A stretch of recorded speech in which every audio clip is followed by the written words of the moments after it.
The spaceship landed on the soft blue grass of Zarella Prime. Commander Blake stepped out slowly, his boots pressing into the strange, glowing ground. He had been to many planets, but this one felt different. The air smelled sweet, the sky was purple, and large crystal trees shimmered in the distance. He wasn't alone. His crew stayed behind, watching through their helmets. Only Blake was allowed to attend this first meeting. The aliens had insisted one human, no weapons, no masks, as Blake walked toward the open garden gates. His heart beat faster. He had read the files. This was a female-led alien race. Peaceful but very private. They called themselves the Zarellans, tall, graceful beings with skin like polished silver and eyes that glowed softly in the dark. Inside the garden, dozens of female aliens stood in a perfect circle. Their dresses flowed like liquid silk, each one glowing with soft patterns. In the center stood their queen, taller than the rest, her eyes fixed on Blake. He stopped at the marked spot, unsure what to say first. Should he bow? Should he speak? But before he could act, the queen took a step forward. She lifted the front of her long dress, not all the way, just enough to reveal a glowing blue mark on her belly. Blake froze. His brain struggled to make sense of what he was seeing. Was this a prank? A test? A new kind of alien insult? He looked around, but the other alien women were watching calmly. No one seemed surprised, except him. Then, one by one, the other females began lifting their dresses too. Each showed a glowing mark, some blue, some green, some flickering with changing light. Blake's face turned red. He coughed awkwardly and tried not to stare. Well, he whispered to himself, this is new, he chuckled, not out of disrespect, but because he had no idea what else to do. That tiny laugh echoed across the silent garden. The alien women didn't move, didn't speak, but something shifted in the air. The queen's eyes narrowed, then softened. You are not angry, she said in clear English, her voice like music. Blake blinked, surprised she spoke his language. No, he replied. Just confused. She tilted her head, studying him. Our custom may be strange to you, she said, but it is how we greet those we wish to trust. Blake nodded slowly. So, the dress thing, that's normal here? Yes, the queen said. Only those who have nothing to hide may show the sacred light. Blake suddenly realized it wasn't about seduction or shame. It was a test of openness, of honesty. His awkward laugh wasn't taken as disrespect. It was seen as pure, natural, real. You have passed the first test, the queen said, stepping closer. The sacred mark glowed in your presence. Blake looked again, noticing her blue mark shimmered brighter when she faced him. The others slowly lowered their dresses, still watching him with curious eyes. It was like they were studying a strange creature, but one they didn't fear. Thank you, Blake said, still unsure if he should bow or salute. Instead, he placed his hand over his chest, a small sign of respect. To his surprise, many of the aliens copied him. Even the queen smiled gently. I am Queen Alira, she said. And you are welcome here, human Blake. Blake breathed out slowly, the tension in his shoulders finally easing. Thank you, Your Majesty, he said. I hope we can become friends. The queen nodded, then waved her hand. A soft light surrounded Blake's body, scanning him from head to toe. Your heart beats true, she said. You are clear. Blake had no idea what that meant, but he guessed it was a good sign. Suddenly, a chime rang through the air, and the queen turned serious. Come, she said. You must see something, something only shown to those chosen. Chosen? Blake asked, following her as she moved toward a gate covered in vines. The queen didn't answer, but her glowing mark pulsed faster now. The other females remained behind, silent, watching. Blake stepped through the gate and into a hidden chamber. As the door closed behind him, he whispered, I hope I didn't just join a cult. But deep inside, he knew this was no normal first contact. This was something much older, much deeper. and it had only just begun. Blake followed Queen Alira through a tunnel made of glowing vines. The floor was soft like moss, and strange lights floated in the air like lazy fireflies. He felt like he was walking through a dream or a trap, but the Queen's calm steps gave him a strange sense of safety. "Where are we going?" Blake asked, trying to sound confident. The Queen glanced back at him with a small smile. "To the heart of our truth," she said. "It is time you understand why we called your kind." Blake didn't know what to say. He had thought this mission was a simple peace meeting, but now it felt like something much bigger. He rubbed the back of his neck, still thinking about the strange dress greeting from earlier. Soon they entered a wide chamber glowing with soft gold light. Crystal pillars rose from the ground, circling an ancient stone platform. Strange symbols floated in the air, shifting slowly like smoke. "This place is older than our city," Alira said, her voice softer now. Blake stepped forward and looked at the carvings. They didn't look alien, they looked human. A tall figure with a beard and helmet stood among the symbols, reaching toward a star. "That looks like..." Blake paused. "That looks like someone from Earth." "Yes," Alira said, her eyes glowing brighter. "Long ago a traveler came from the stars like you, but from your world." Blake felt his mouth go dry. "A human came here?" The Queen nodded slowly. "He was not part of your government or your fleets," she said. "He was something else, lost, wounded, but full of power." She waved her hand, and one of the floating symbols stopped moving. It turned into a glowing image of a man taller than Blake, wearing strange armor, and holding a device that looked like both a weapon and a torch. "The first visitor," Alira whispered. "He brought light during our darkest time." Blake stared at the image. It wasn't just a story. It was history, Zarellan history. But why had no one on Earth heard of this before? "We remember him through custom," she said. "That is why we greet with the sacred light." She touched her stomach, the glowing mark still pulsing softly. "It is not for show. It is to read the truth in your soul." Blake stepped back a little. "So, when you all lifted your dresses, you weren't flirting?" The Queen blinked, then laughed softly. "Flirting?" she asked. "Ah, you think like a soldier." Blake scratched his head, his face turning red again. "Well, yeah, kind of. I thought maybe I was on some weird dating show." Alira smiled. "It is a spiritual scan," she explained. "The glow reflects your emotional balance. If you lie, it fades. If you intend harm, it burns." Blake's eyes widened.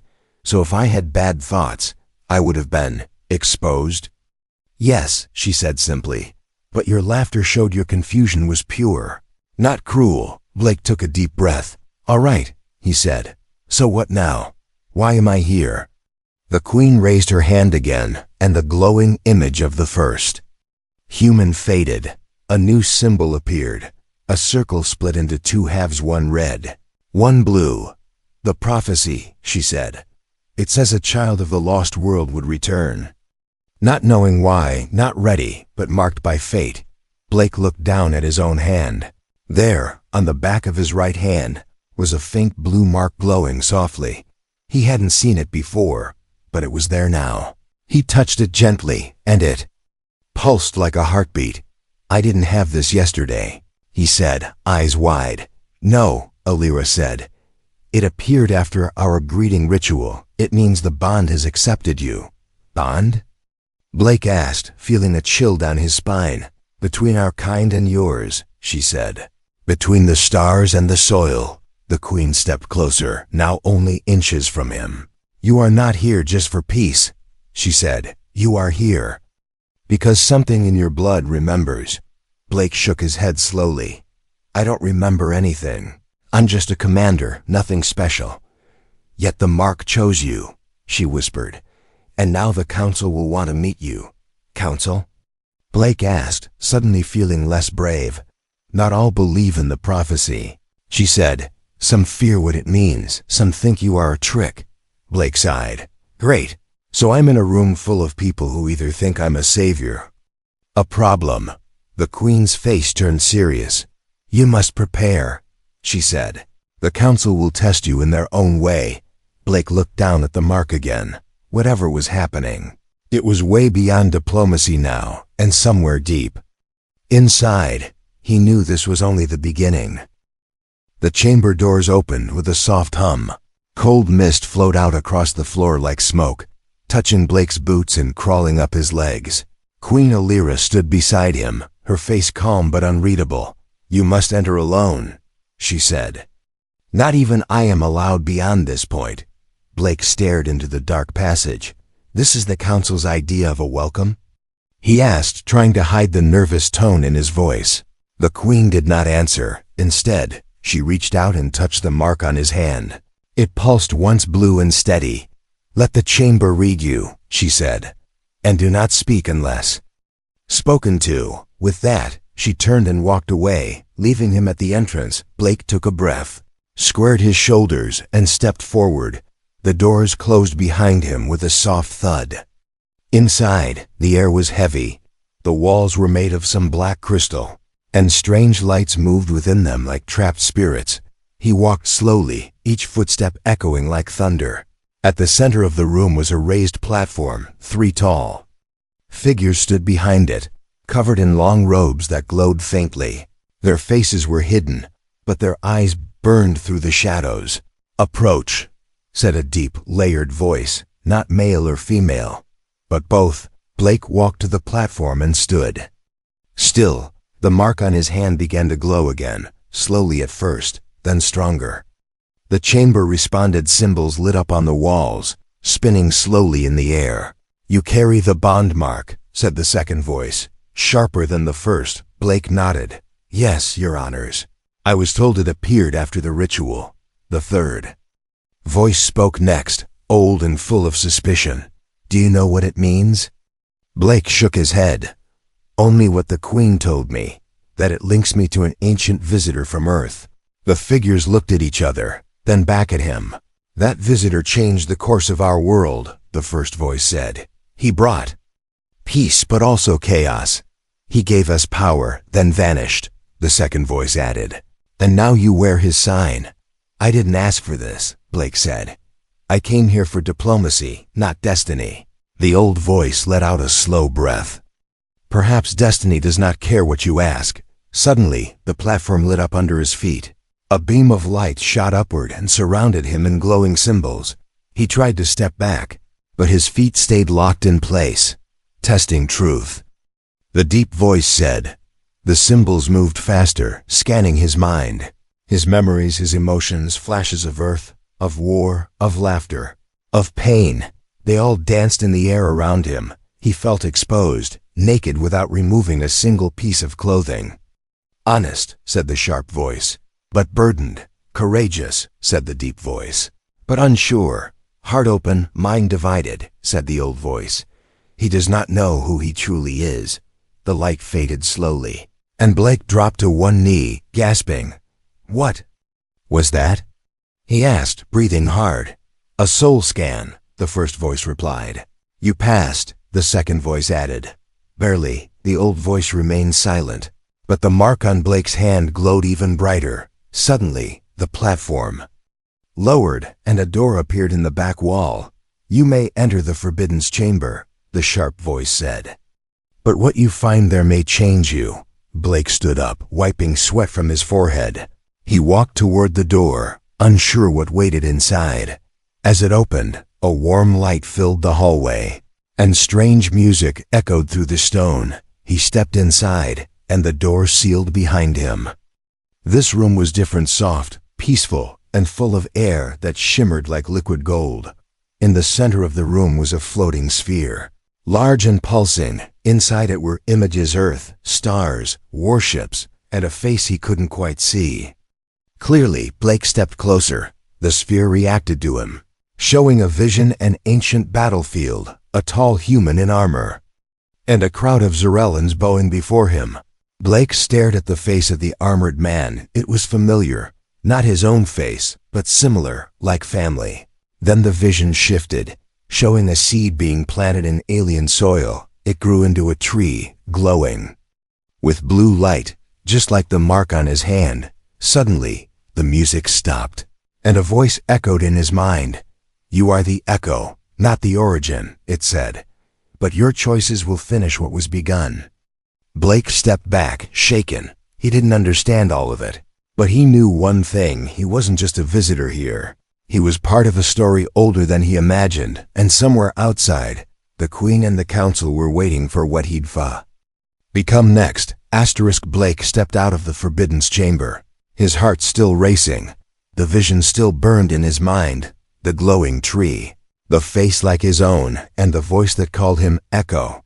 He didn't know what it meant, not completely. But he knew something had changed inside him. Queen Alira was waiting for him. Her eyes locked on the glowing mark on his hand. It was brighter now, pulsing with a rhythm like a heartbeat. "The chamber accepted you," she said softly, "and it left its mark." Blake raised his hand, watching the blue light dance across his skin. "I didn't ask for any of this," he whispered. "I know," Alira said. "But the bond does not ask for permission, it only reveals truth." They walked together through the silent garden, past rows of crystal flowers that opened as they passed. Word had already spread: alien women peeked from behind glowing trees, whispering in their native language. Some looked curious, others nervous, and a few stared with fear. "They know?" Blake asked. "They feel it," the Queen replied. "The mark is not just light, it is a signal." Blake frowned. "What kind of signal?" "The mark means you are one of us now," Alira said. "And not everyone accepts that easily." As they reached the ceremonial plaza, a group of tall female warriors stepped forward. They wore armored robes with glowing lines, and they did not smile. The leader stepped closer, her sharp green eyes locked on Blake's hand. "Queen Alira," she said, "this human bears the bond, but he is still an outsider." "Yes," the Queen answered calmly, "which is why he must prove his truth." Blake looked between them. Prove how?" The warrior didn't answer. Instead, she lifted her hand and pointed to the platform at the center of the plaza. "The ceremony of light," she said.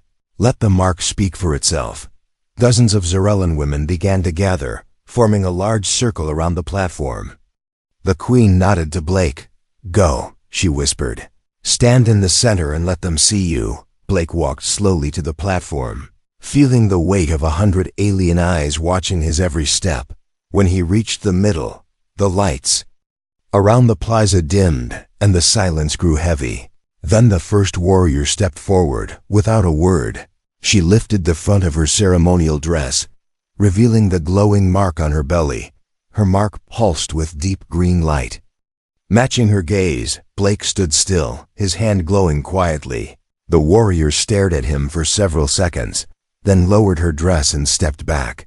Another warrior stepped forward, and then another. Each one repeated the act, revealing their sacred mark, and watching his reaction, Blake's face remained calm, respectful. He didn't laugh this time, didn't flinch. He understood now this wasn't about embarrassment. It was about reading his soul, and the marks responded. Each alien woman's symbol glowed softly in his presence, not shrinking, not fading. Some even grew brighter, as if echoing his own mark. A soft whisper moved through the crowd. They had never seen this before, not even with their own kind. The human wasn't just being tolerated, his bond mark was reacting in harmony with theirs. Finally, the first warrior stepped back in. She spoke loudly so all could hear. "His mark does not lie, it does not fade, he walks in light." The circle of women slowly bowed their heads, not in submission, but in recognition. The Queen walked to the platform and stood beside Blake. "You are now seen," she said. "You have passed the test of presence." Blake looked out over the crowd, unsure what to say. He had never felt more alone, and yet, somehow, never more connected. But not everyone was pleased. In the shadows, beyond the trees, a figure watched with narrow eyes. Her mark was dim, her robes dark, and her hands clenched with quiet rage. "That human doesn't belong here," she hissed to herself. "If he awakens the old power, everything will change, and not for the better." Back at the platform, the Queen leaned close to Blake and whispered, "There is one more test, Blake turned to her, confused. What test? She looked up at the twin moons rising above the sky. One of loyalty, she said, and one of pain. Blake swallowed hard. I was afraid you'd say that. The next night, the sky over Zarella Prime turned deep violet. 2 moons rose high, casting silver light over the temple courtyard. The entire city was silent, waiting for the final ceremony to begin. Blake stood in the center again. But this time he wasn't nervous, he was ready. Queen Alira stood beside him, wearing a ceremonial robe unlike anything he had seen before. It shimmered with layers of starlight and floating runes that changed shape with every movement. Tonight, she said, you face the most sacred rite of our kind. Blake nodded. This is the loyalty test? No, she replied. This is the bonding of spirits. The moment your presence becomes truth or fades. Before he could ask more, drums began to play, slow and deep like a heartbeat. From the shadows, 12 elite Zarellan women stepped forward, each one a high-ranking warrior, priestess or scholar, all chosen for their powerful marks, all respected beyond measure. They walked in a perfect circle around Blake, their eyes calm, their steps measured.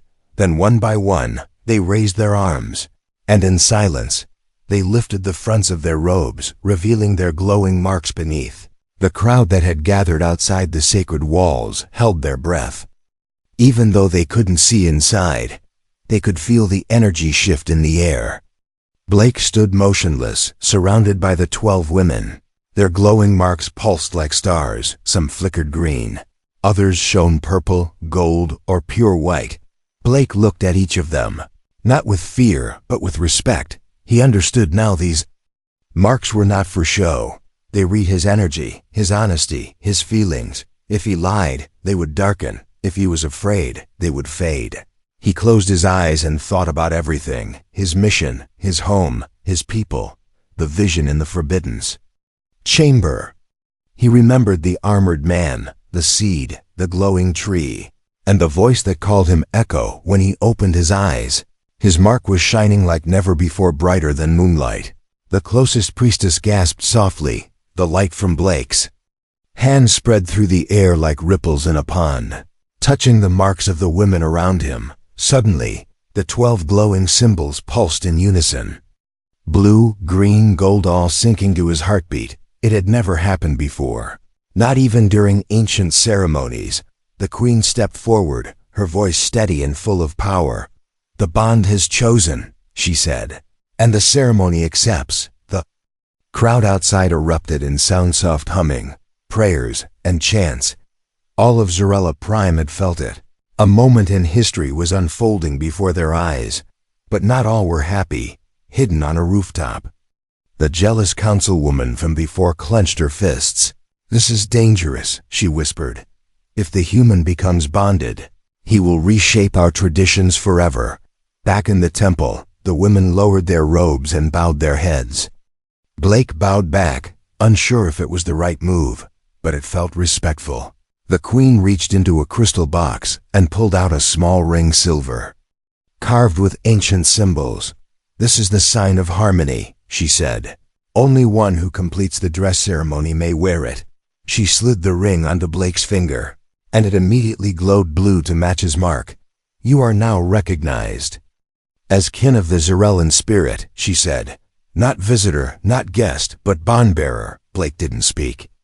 He didn't have words for the moment, but deep inside, he felt something click into place, like he was no longer out of place in this world. Alira turned to the gathered council members, who watched from a distance. He has passed every test, she declared. Will any challenge the bond? The crowd was silent. Even the harshest skeptics had no words. They had seen the mark answer, the women respond, the ring glow. But the queen knew silence could be dangerous too. Change was coming, and some would resist it in the shadows. That night, as the city celebrated, Blake stood alone on the balcony. The ring pulsed softly on his hand, the mark glowing beside it. He looked up at the twin moons and whispered to himself. This was never just a mission. Behind him, Queen Alira watched quietly. You are ready, she said.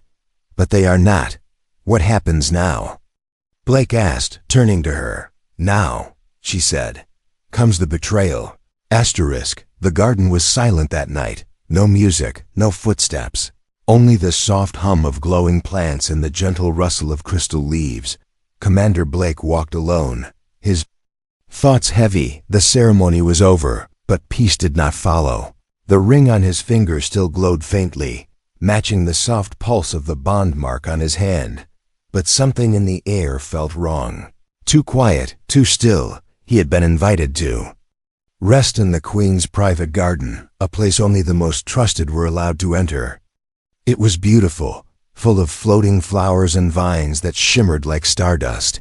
But Blake wasn't enjoying the view. His instincts, sharpened from years of training, were whispering danger.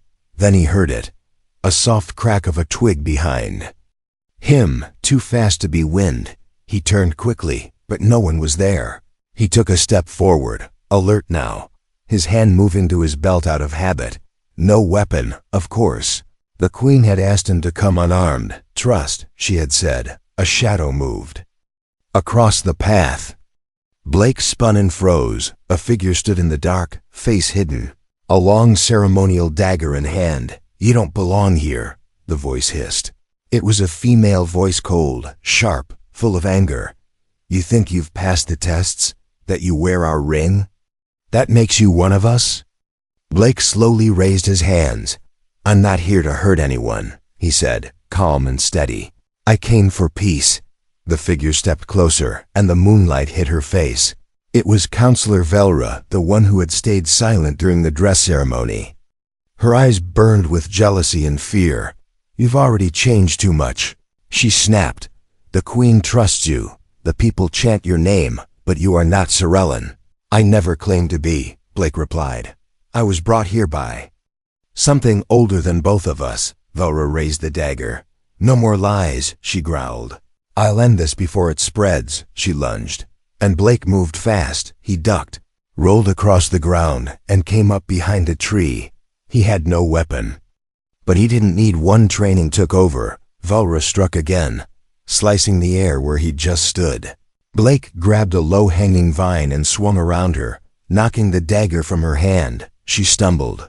Shocked at his speed, he tackled her to the ground, holding her wrists firmly. I don't want to fight you, he said through clenched teeth. But I will if I have to. Velra spat in anger, struggling beneath him. You think the bond makes you one of us? It's a trick, a trap. Your kind always take and destroy. Blake's grip tightened. I'm not here to take. I'm here because your world called me, he said. I didn't ask for the mark. It chose me. Suddenly, blue light burst from his hand. Velra cried out as the energy passed through her, freezing her in place. The bond mark had activated on its own, sensing the threat, protecting him. Blake stepped back as she collapsed. Unconscious but unharmed, he looked at his glowing hand, breathing hard. What the hell am I becoming? He whispered. Footsteps came rushing from behind. Queen Alira and 2 royal guards ran into the garden. They saw Velra on the ground and the glow still surrounding Blake. She tried to kill him, one guard said, shocked. Alira knelt beside Velra and touched her forehead. She is not broken, the Queen said, but her spirit is full of fear. She turned to Blake, her voice quiet. The bond protected you. Blake nodded slowly. I didn't know it could do that. Neither did we, Alira said, rising to her feet. This is new. Guards carried Velra away, and the Queen led Blake back to the palace. On the way, she spoke softly. There are others like her. Those who fear change, fear what you represent. Blake stared ahead, his jaw tight. So what now? More tests? No, she said. Now you lead. He stopped, surprised. Lead what? The people, she said. The bond has made its choice, and tonight it defended you. They will follow that, even if some hate it. Blake said nothing. He felt the weight settling on his shoulders, heavier than armor. He had come as a diplomat. Now he was something else, not quite Sorellan, not fully human anymore. A bridge between stars. And soon, The galaxy would find out what that really meant. The sky above Zarella Prime glowed with golden clouds as the twin suns began to rise. A soft breeze moved across the crystal gardens, and the floating petals drifted like tiny stars. Commander Blake stood at the edge of the Queen's high balcony, watching the alien city wake up. But this morning felt different. He had made it through every test, survived betrayal, and bonded with a people he never knew existed. But now it was time to leave. His mission was complete, or so the Council believed, yet Blake knew something had changed deep inside him. Something he couldn't take back. Queen Alira stepped out beside him, her long robes flowing like liquid light. She didn't speak at first, only looked at him with calm, distant eyes. Then she said softly, "The transport is ready, your ship waits in orbit." Blake gave a slow nod. "Will the Council be okay with me leaving?" "They agreed," she replied, "but they didn't expect you to return alive, let alone changed." Blake chuckled quietly. "Neither did I." They walked together through the quiet halls, guards and priestesses bowing as they passed. Each one touched their own glowing mark in respect, not out of fear, but out of something else, something Blake hadn't expected. Honor. At the spaceport, thousands of Zarellans had gathered in silence, not to protest his departure, but to witness it. It wasn't goodbye.